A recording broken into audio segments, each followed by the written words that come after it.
Hello, everyone. It's Charlton. Please subscribe to my channel. Tap the notification bell. I'd appreciate it majorly. So, in this video, I want to just talk about these two dudes, Igor Fruman and Lev Parnas, the two Ukrainian-born associates of Giuliani. That, there's a variety of things. I'm not going into all that.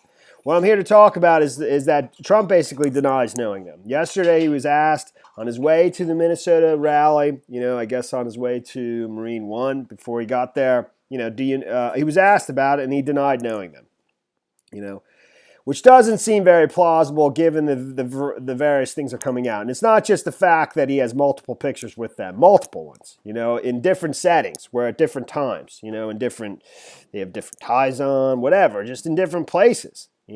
At different times of the year, whatever. So, but he did say he didn't know them, and, he basically said, I take pictures with everybody, but that doesn't mean anything. In his first reaction to the indictments on Thursday, President Trump said he doesn't know the associates of Rudy Giuliani, even though he may be in a photo with one of them. He's in a photo with both of them in, like I said, multiple places, multiple different times. I'll try to show as many of those as possible, but it's more than that, much more. And Trump said, I don't know those gentlemen. That is possible. I have a picture with them because I have a picture with everybody. I have a picture with everybody here. But somebody said there may be a picture at a fundraiser or somewhere. But I have pictures with everybody. I don't know if there's anybody I don't have pictures with. I don't know them, Trump said. You have to ask Rudy. I just don't know, Trump told reporters as he departed the White House on his way to a political rally in Minnesota on Thursday. So, but, and I saw this picture. In fact, I remember reading the caption, of Lev Parnas on his Facebook page saying, thank you, President Trump, making America great, incredible dinner, and an even better conversation. That could be somebody exaggerating. It sounds like he's talking to him, a conversation means speaking with the person. But, you never know. Some of these dinners can be massive, and you have a couple hundred people in a gigantic room where there's people just, at many, many different tables, ate to a table, etc. But, there he is pictured with them. And there's multiple different pictures of them together. This picture here, I tried my hardest to try to nail this down, like where that is and when, and I could not. Partly because Pence is in it, and Rudy's there. They have yarmulkes on too, so I assume it's some kind of Jewish event, but I couldn't figure out where that is and when it is, And it's not this gala that took place in 2019, March 31st, I believe, where I think there were several hundred guests at this, but there was various honorees from the Republican Party. Kevin McCarthy spoke, Mike Huckabee, and Pete Hegseth was another. And those two individuals were actually given awards, Parnas and Fruman. Rudy Giuliani was at this event as well, although he didn't speak. I think he made it to the stage and took photos. It's reported in one report. But these guys got those two individuals, Igor Fruman and Lev and his wife Parnas, got the Shovevi Zion Award for that event at that event, in any event. But that picture that is not from there, and like I said, I couldn't figure out where that was from. But back to this dinner. Actually, it's being reported at the Daily Mail, and it's pulling their information from some Russian article or some Russian media report. Said that actually the dinner was just the 8 of them. 8 people attended the dinner, and, it was just very personal in nature. And it's just hard to believe that Trump wouldn't know, the individuals at a dinner and where it was just him and 7 other people. Rudy Giuliani's arrested, and there's more. There's a lot. There's another more, which just came out moments ago from Politica. I'll tell you in a second. Rudy Giuliani's arrested associates boasted about meeting Donald Trump in the White House in a group of just 8 people and giving him a secret letter from Ukraine, despite President claiming he does not know them. The claim is included in a Russian-language media report unearthed by the campaign finance group who helped blow the lid on the alleged scheme to fund money to a pro-Trump super PAC. I don't know if that's that OCCRP or something, I think it is. The article was published, maybe not. The article was published in May. It was published May 15, 2018, just days after Ukraine-born businessman Lev Parnas posted pictures online thanking President Trump and proclaiming an incredible dinner with an even better conversation at the White House. It claims the two men did work for Trump lawyer Rudy Giuliani. Parnas and Igor Fruman attended the dinner. President Donald Trump said Thursday, on the day the pair were arrested and indicted, that he didn't know the men and brushed off an online trail of photos that show the president posing with them. According to the story posted in an FEC complaint filed by the Campaign Legal Center, describes Fruman as a direct channel of direct communication between the Jewish community of Kiev and the President of the United States. The translated article in Russian language, Ukraine paper, New Times, touts Fruman as one of the largest private sponsors of the election campaign of Donald Trump and quotes an exclusive interview with him describing the closed meeting a week before. The meeting was held in Washington and it was attended by only 8 people. Another participant in the meeting was an American businessman, Lev Parnas, who, like Fruman, is a member of the American Friends of Anna Tevka Board of Trustees, a reference to a Jewish charity the two men support. So, that's just one possible indication that he does know them. I mean, it sure seems that way. Then over at Politico, he does. Then over at Politico, it says that those two dudes, or at least one of them, Lev Parnas, I think both of them now, I'll read through it, attended an invite-only party, Trump's invite-only victory party on the night of the election that he won. Where Trump announced his victory, and made his victory speech to winning the most, phenomenal upset of all time in all politics ever. They were at the victory party.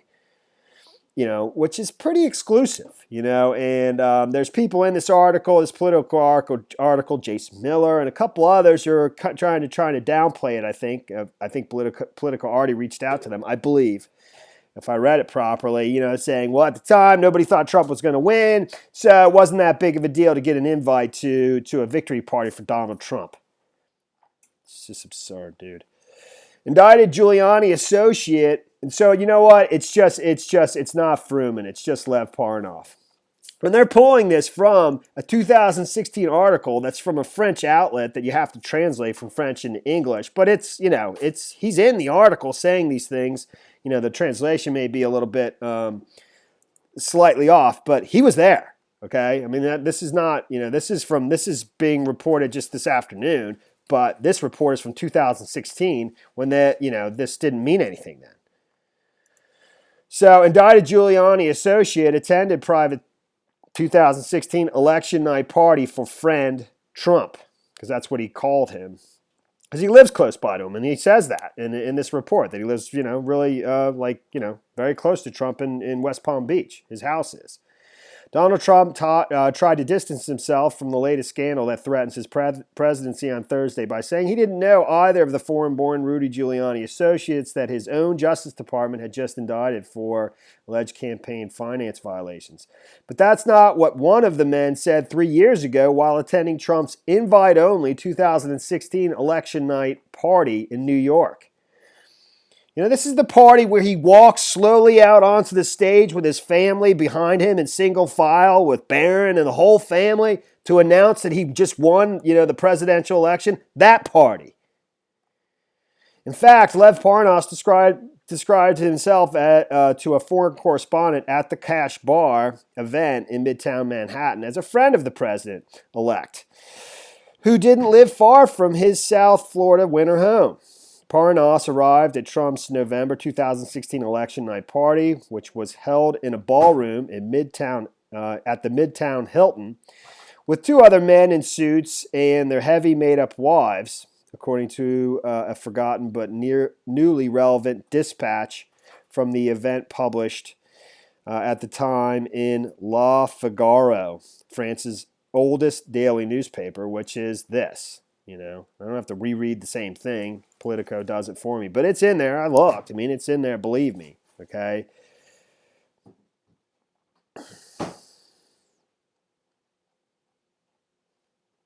I'll do it just to be on the...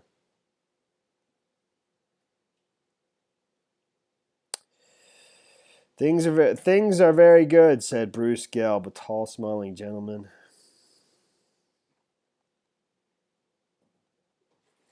Three men dressed in chic Florida pants, accompanied by their very made up wives, are just arriving at the party. They present themselves as friends of Donald Trump, whom they support with fervor. Lev Parnas, an insurer, says he is Russian and lives in Boca Raton, not far from Trump's second home. His friend, who held several fundraising nights, is also in the same place. I don't know who that is, and I have an idea who that is, but I'm not going to say because I don't know for sure. His daughter sang all over Florida to promote the billionaire. We are confident, said Laval. America wants change. Two Italians who claim to be fans of Berlusconi goes on.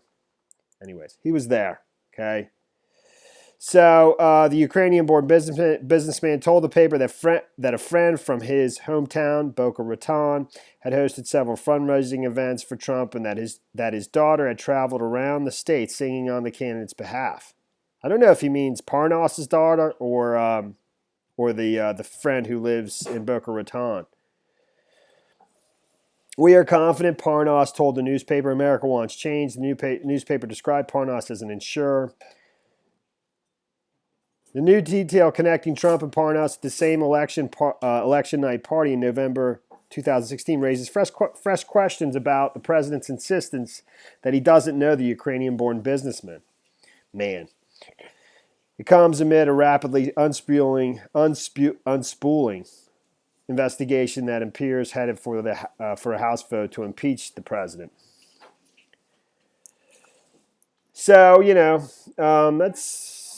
that's pretty much it. I just kind of wanted to show that to you. And, there's tons of other stuff, too. There's pictures after pictures, several pictures with them together. Lots of people knew these dudes, whether it's Mike Huckabee, and many others. This guy Hicks from Dallas, and on, dude. It's irrelevant, but I will say, something happened on the 4th of October. This is before this. It will be, it's just something that I see, on YouTube because I follow these things. All right, I follow what's going on YouTube, and the fact that many channels seem to have been completely suppressed, even though nobody's talking about it. None of them are complaining. Okay. They made some complaints a while ago about ghosted this and that, and I've been watching these channels for some time. But something happened on October 4th where they all got freed up all at once, all of them, And I'm not going to go into my theory that's way too complicated to explain, but I have a very, very strong suspicion that these two individuals, their indictment coming, had something to do with that. I'm almost certain of it. Okay, and it has to do with a very particular trusted flagger, a very big trusted flagger that's prominent in YouTube that I think Trump, believe me, I'm not off. I can't even explain it. But I'm telling you right now, it's related to those two dudes and that their indictment were coming.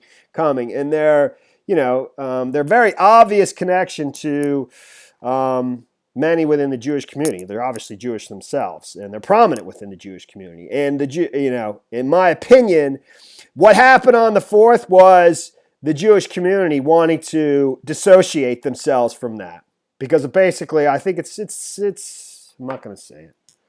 It doesn't even matter. It's so bogus, man. It really is, and it's just incredible. That right and wrong just doesn't matter. To so many people, and It's a goddamn shame, you know? It really is. What can you do, dude? What can you do? Just do your best to not become bad. There's all varying degrees of bad, but it's bad is bad, man. That's the story there, dude. Thanks for watching my videos. Please subscribe to my channel. Give me a like down below. See you in the next video. Later, man.